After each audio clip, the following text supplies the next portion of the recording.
की 126वीं जयंती पर पूरा देश उन्हें नमन कर रहा है। पराक्रम दिवस के मौके पर मुख्यमंत्री योगी आदित्यनाथ ने लखनऊ के परिवर्तन चौक पर सुभाष चंद्र बोस की प्रतिमा पर माल्यार्पण किया और आजादी के महानायक को श्रद्धा सुमन अर्पित किए। इस दौरान उन्होंने कहा कि आजादी के आंदोलन के दौरान कई ऐसे मौके आए जब नेताजी सुभाष चंद्र बोस भारत की राजनीति में स्थापित हो सकते थे, लेकिन उन्होंने हमेशा क्रांति का मार्ग चुना। आजादी के आंदोलन के दौरान अनेक ऐसे अवसर आए थे जिन्होंने नेताजी सुभाष चंद्र बोस को, जिसके माध्यम से वह भारत की राजनीति में स्थापित हो सकते थे, लेकिन उससे इतर उन्होंने सदैव क्रांति का मार्ग चुना। सीएम योगी ने कहा कि नेताजी के दिए गए नारे जय हिंद और दिल्ली चलो देश के नौजवानों को आज भी प्रेरित करते। ये जनाब फूल की खेती करके 1 एकड़ में 1 साल के 30 लाख तक कमा रहे हैं। आपको भी ये करना है तो फ्रीडम ऐप को अब भी डाउनलोड कीजिए।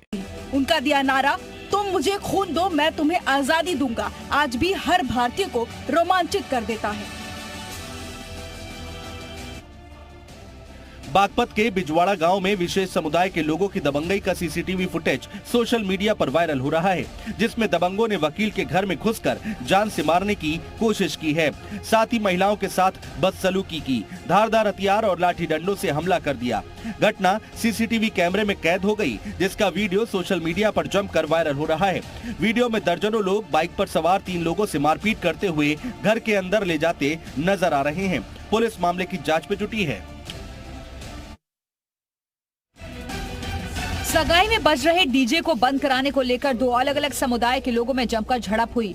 पत्थरबाजी और धारदार हथियार चलने लगे, जिसमें कई लोग जख्मी हो गए।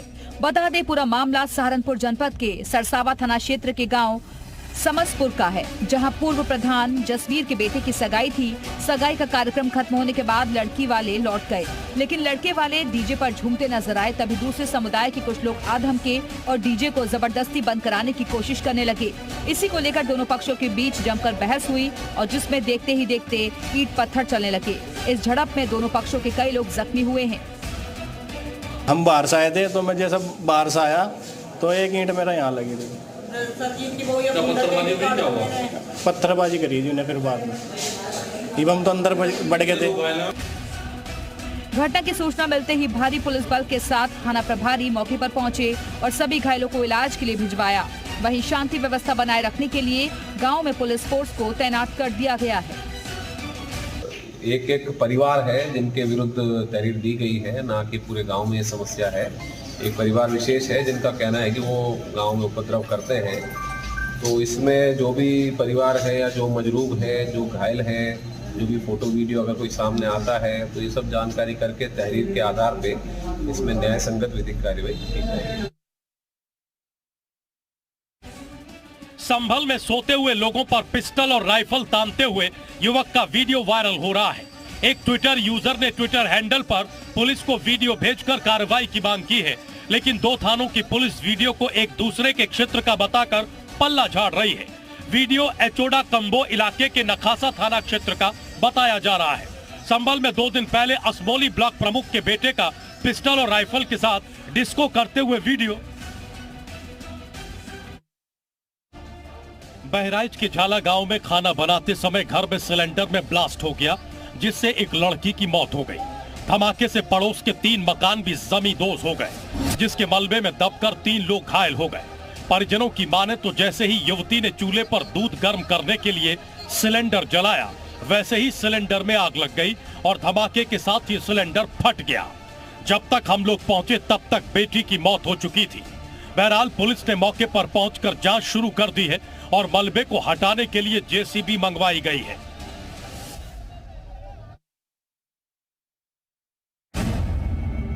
उत्तर प्रदेश के हापुड़ में एक दिल दहलाने वाली घटना सामने आई है। यहाँ 1.5 साल के बच्चे की बाथटब में डूबने से मौत हो गई। घटना धौलाना थाना क्षेत्र के काजीवाड़ा मोहल्ले की है, जहां छत पर बच्चे की मां ने उसे नहलाने के लिए बाथटब में पानी भरा था।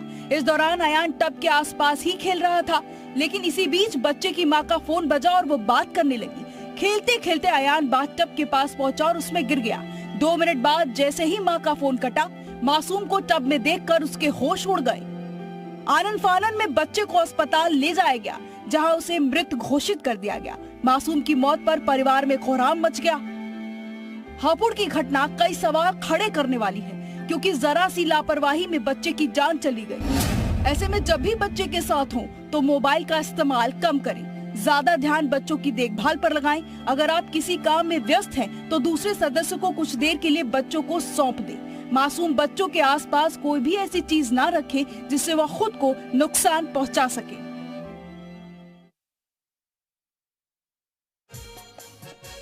डेरा सच्चा सौदा आश्रम बरनावा ने राम रहीम का एक वीडियो जारी किया है, जिसमें पैरोल पर बाहर राम रहीम तलवार से केक काटता नजर आ रहा है।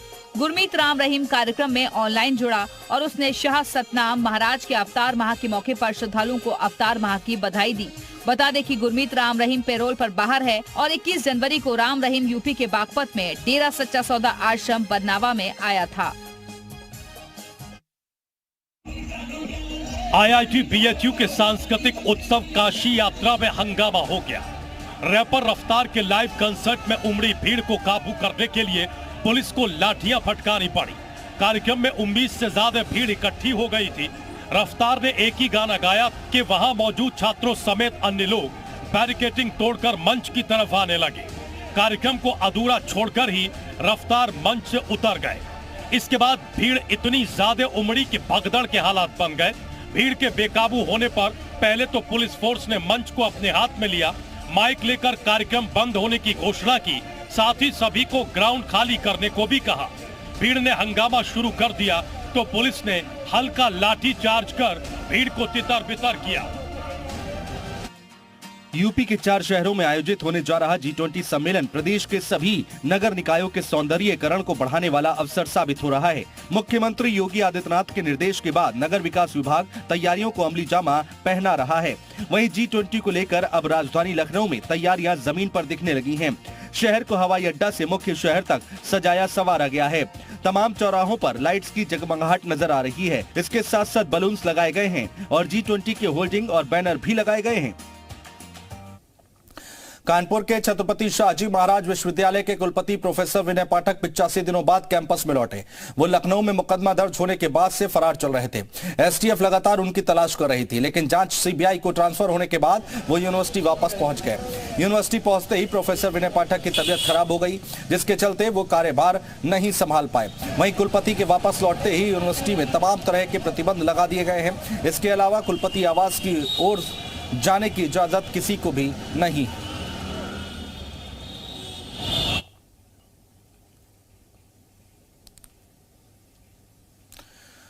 बेहतर इलाज का सपना लेकर आने वाले मरीजों के लिए ये सतर्क करने वाली खबर है। वाराणसी में बीएचयू के सर सुंदरलाल अस्पताल में फर्जीवाड़े का हैरान कर देने वाला मामला सामने आया है। अस्पताल में एमबीबीएस डॉक्टर की जगह फर्जी इंटर्नशिप करने वाले 3 लोगों का पर्दाफाश हुआ है। पूछताछ में पता चला है कि कई महीनों से ये अस्पताल में मरीजों का इलाज कर रहे थे।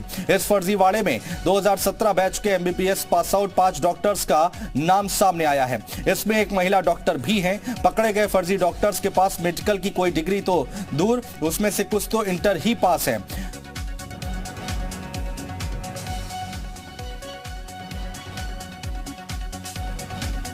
ये जनाब फूल की खेती करके 1 एकड़ में 1 साल के 30 लाख तक कमा रहे हैं। आपको भी ये करना है तो फ्रीडम ऐप को अभी डाउनलोड कीजिए।